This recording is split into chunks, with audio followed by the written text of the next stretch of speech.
Le maquillage jour va permettre de mettre en valeur votre beauté naturelle. Après avoir préparé le matériel et les produits nécessaires, il est important d'appliquer une crème de jour et un baume à lèvres au préalable. On appliquera le correcteur sur les rougeurs, les cernes, les rides, les boutons et autres imperfections.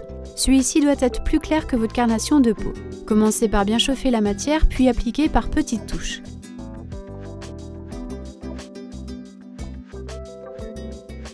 Estompez à l'aide de l'éponge à fond de teint par légère pression. Attention à ne pas l'étirer car ceci pourrait atténuer l'effet correction.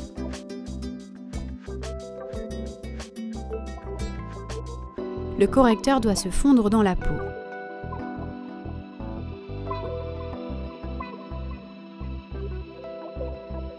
Il existe aussi des correcteurs en palette à utiliser avec un pinceau spécifique.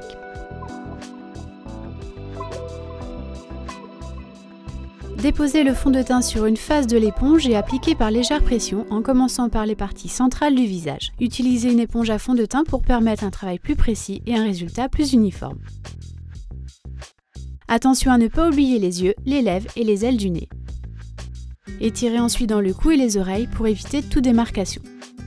Ici, il est question d'étirer la matière car il n'est pas nécessaire de redéposer du fond de teint sur ces zones. Le fond de teint doit être invisible, il est donc conseillé de ne pas en déposer dans les sourcils et à la base des cheveux.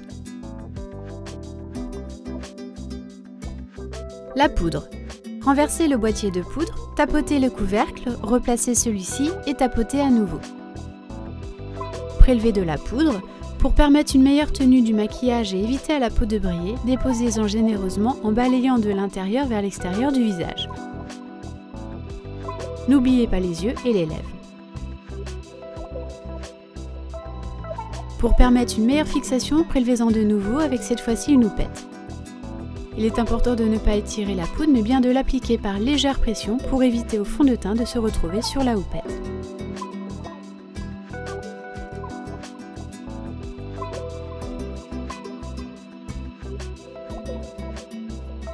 Balayez l'éventuel excédent de poudre avec le pinceau. Votre teint sera unifié et matifié comme un effet seconde peau.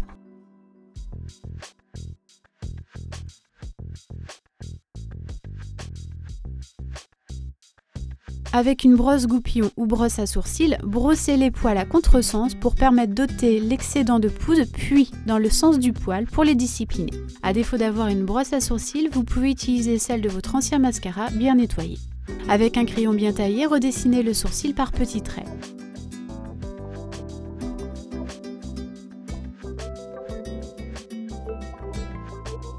Brossez à nouveau dans le sens des poils pour permettre de fondre le résultat. Vos sourcils seront redessinés naturellement.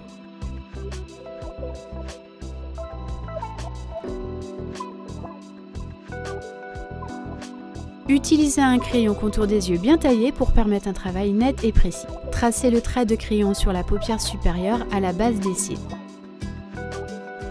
Puis soulignez la paupière inférieure. Estompez le crayon à l'aide d'un pinceau biseauté. Fixez le trait de crayon à l'aide du fard sombre et du pinceau biseauté. Prélevez la couleur claire uniquement sur un côté d'un pinceau pour éviter à la poudre de tomber sur le visage. Venir ensuite déposer le fard à paupières au niveau de l'arcade sourcilière et du coin interne de l'œil. Cette touche viendra apporter de la lumière à votre regard. Appliquez la couleur moyenne sur la paupière mobile en commençant par le coin externe. Appliquez ensuite le mascara. Pour ceci, bien étirer les cils sans oublier ceux du coin externe. Attention à ne pas surcharger les cils du bas. Pour accentuer l'effet allongeant ou volumateur, attendre 1 minute et venir redéposer une deuxième couche en application dite de zigzag. Si du mascara s'est déposé sur votre visage, attendre qu'il sèche et retirez-le à l'aide d'un coton-tige. Votre regard sera lumineux et vos yeux mis en valeur.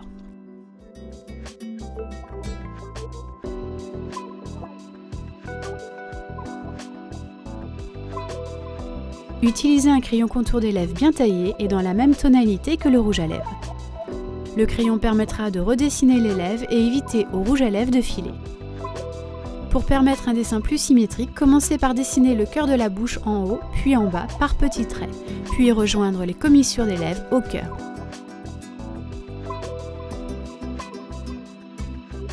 Avec un pinceau à lèvres, appliquez le rouge à lèvres dans la continuité du crayon.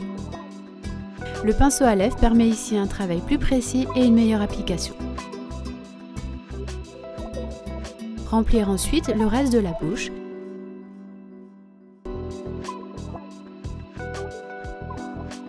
Terminer par un gloss. Pour les corrections, utilisez l'éponge fond de teint. Votre bouche sera à croquer.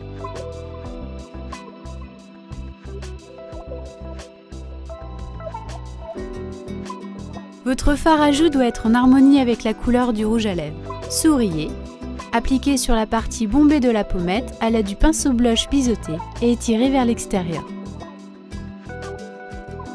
Votre teint sera éclatant. Ces quelques notions vous permettront d'obtenir un maquillage jour inspiré de gestes professionnels.